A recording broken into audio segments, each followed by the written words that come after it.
Hey everyone, welcome back to another YouTube video, and in this video I'll be showing you guys how to fix Instagram not posting photos or videos. First of all, try switching between Wi-Fi and mobile data to rule out network issues. Then just go ahead and restart your Instagram app by swiping it up from the bottom of your screen and then swipe it away. Go to your app store, search for Instagram, and then make sure to update your app to the latest version.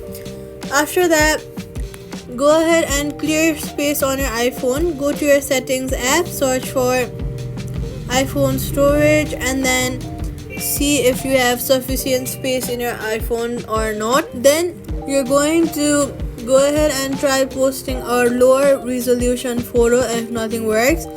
Safety tip: avoid copyrighted music, it sometimes blocks posts. Quick fix: reinstall Instagram, and that's it. Subscribe for more fixes.